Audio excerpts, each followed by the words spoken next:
Mayor, members of the council, thank you again for your time and your attention and your willingness to serve our city in your vocation of government and being civil servants. Thank you for that very much. I want to echo what Mr. Beatty said. I agree. I think it really is a shame that there's such division here. And I want to kind of offer my sympathies to you guys for being in your offices in this very hard time to be involved in government. And so you have my sympathies and my prayers.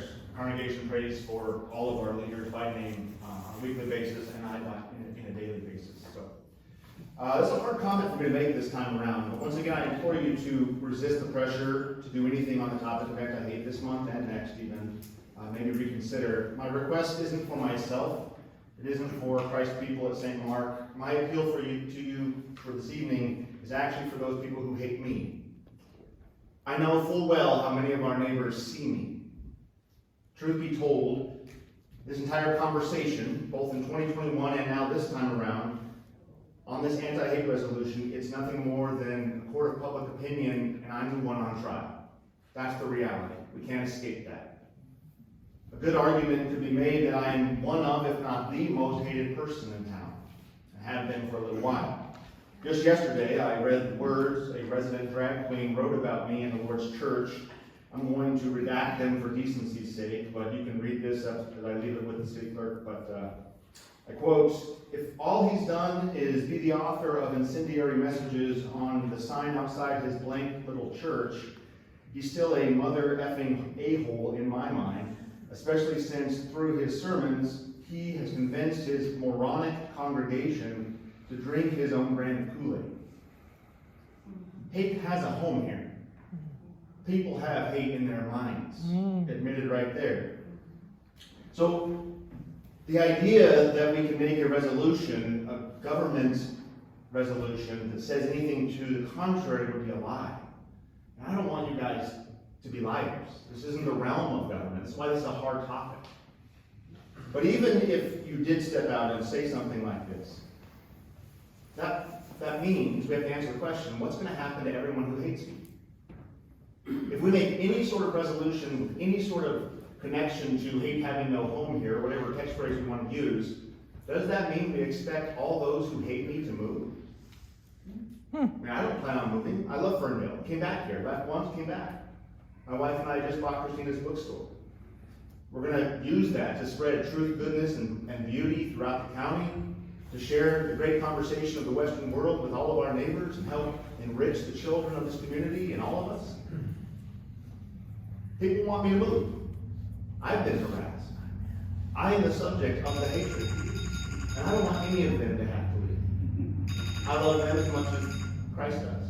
And I would ask that you not do anything on this. Thank you.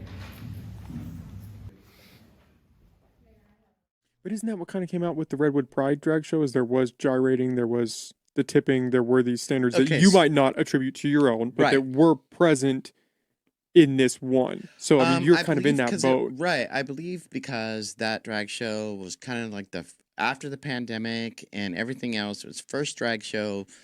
And I don't think that it was necessarily thought through because, you know, typically when we do a drag show, there's tipping and whatnot. And I don't think that was thought through as far as for a kid's show. That show was,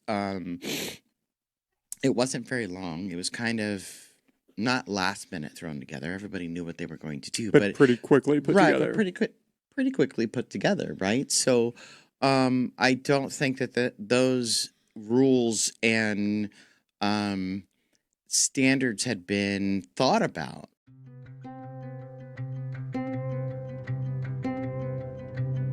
I woke up with a broken heart in my chest. I couldn't sleep, couldn't get no rest. Weighed down by the heaviness of life. And I try to shake it, flipping through my phone, but all it does is make me feel more alone. How could anything that feels so wrong be right? 7 billion voices separate us, but only one can show us who we are.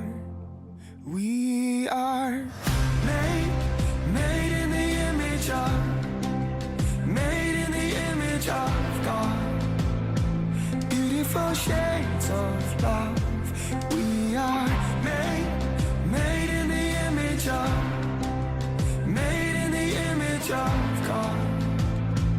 That's where the light comes from, yeah. We all need the same medicine. We all need another second chance. There's no first in line at the foot of the cross. Father, forgive me. Show my concrete heart. We are made in the image of, made in the image of God. Beautiful shades of love. We are made in the image of, made in the image of God. That's where the light comes from. We fall apart, we all lose sight of heaven, but still your love is chasing us.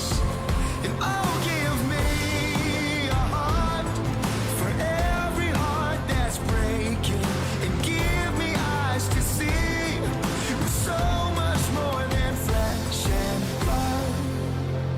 We are made in the image of, made in the image of God. Yeah, we